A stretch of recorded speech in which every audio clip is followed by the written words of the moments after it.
Okay, so now we are going to start with our second animation. Let's create a new composition and we are going to call it as main animation.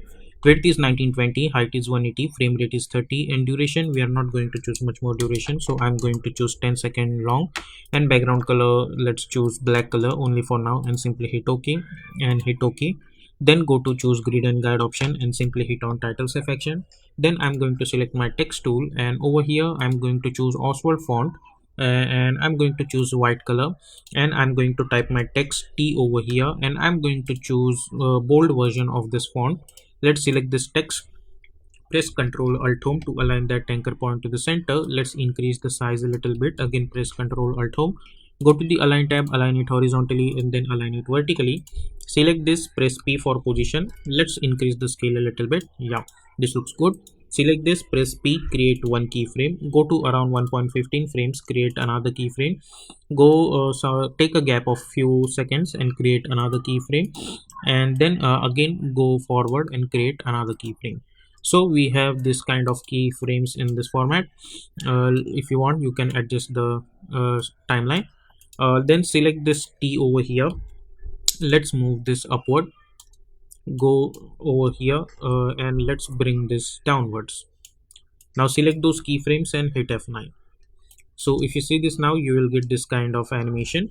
Now let's go to the graph editor, right click and make sure that you are choosing edit speed graph. We will select this graph by holding shift. We will move one handle over here, select this, and we will move one handle over here. So if you see now, we will get this animation like this. Okay, so this is for T. Now let's go somewhere around over here. I know at this point this T is properly at the center. So now what we are going to do, I'm going to click on this P. So what will happen, it will select automatically all the keyframes and make sure that your turn time indicator should be on that keyframe. Then I'm going to move this over here like this. Then select this T and hit Ctrl D, then hit Ctrl T to select your text tool and type Y. Select this, press P again, select this position on this position text, and then move keyframes like this. Okay, let's try to adjust it properly. Then select this, hit Ctrl D, press P, select this and move this a little bit like P, adjust accordingly.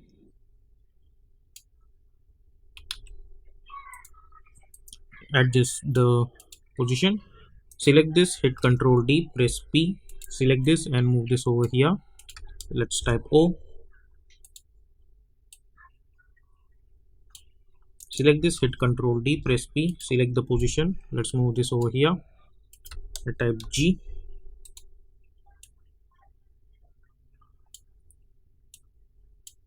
Select this, hit Ctrl D, press P and type R over here and press P for position, and let's move this over here. Select this, hit Ctrl D, press P, select those position and move this over here and type A over here. Hit Ctrl D, press P, select this and move this over here and type P.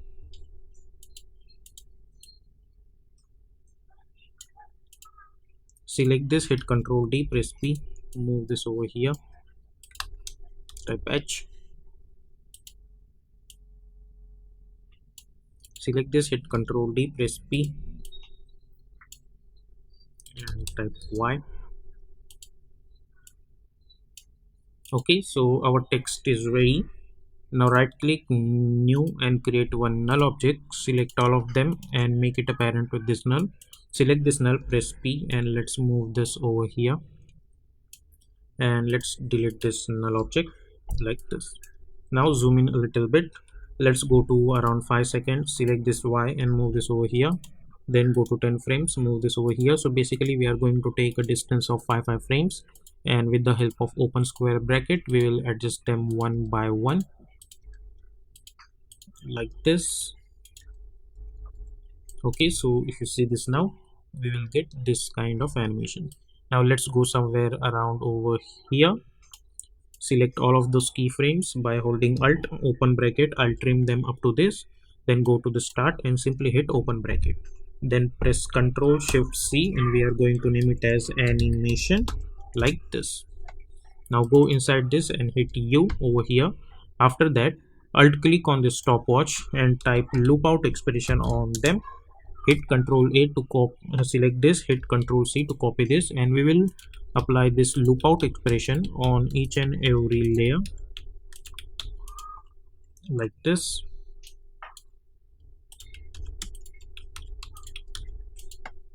And also increase the duration from here also.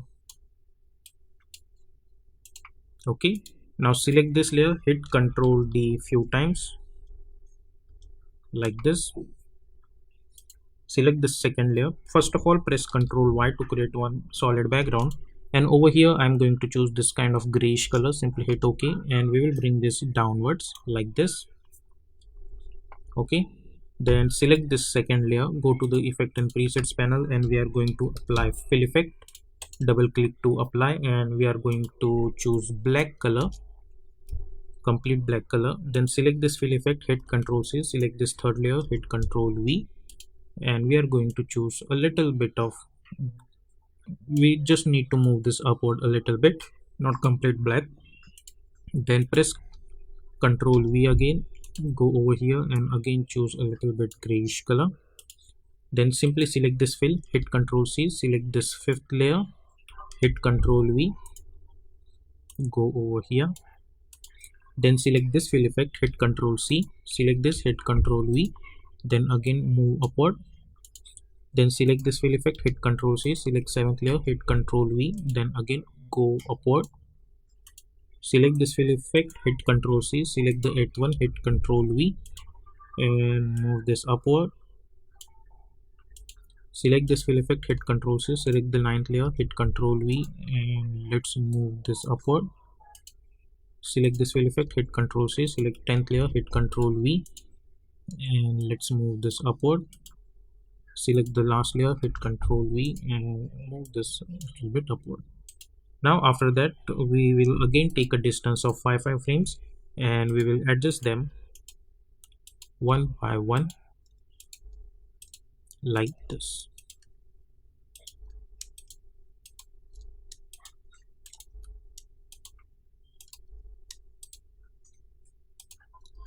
Okay, and select all of them, hold alt, open bracket to trim this, go to the start, and let's move this over here. So if you see this now, we will get this kind of animation. Now I want this thing to be in the form of loop. So what we are going to do, we'll go to the start and we'll press Ctrl R to bring down the ruler. With the help of this ruler, we will create some markers. So I'll bring this thing over here like this, then go a few frames forwards, and whenever this T is going to touch this line, at this point I want to end this animation, so hit N. So over here, if you see this animation, you will get this animation in the form of loop. Now select all the layers and press Ctrl Shift C, and we will call it as text animation like this. Then you can go to the effect and presets panel, and then you can search for tint effect to apply, and you can swap these layers like this. So you will get this kind of animation, and instead of black you can choose different colors, so you will get different shades for your animation. So this is how you can create this kind of looping animation inside of After Effects with the help of simple tips and tricks. And then if you want, you can select this entire layer, you can go to the effect and presets panel, and you can apply drop shadow effect on it.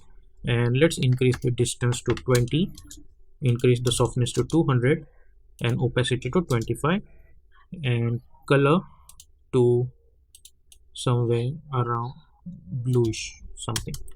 Okay, so this is how we will get this kind of animation.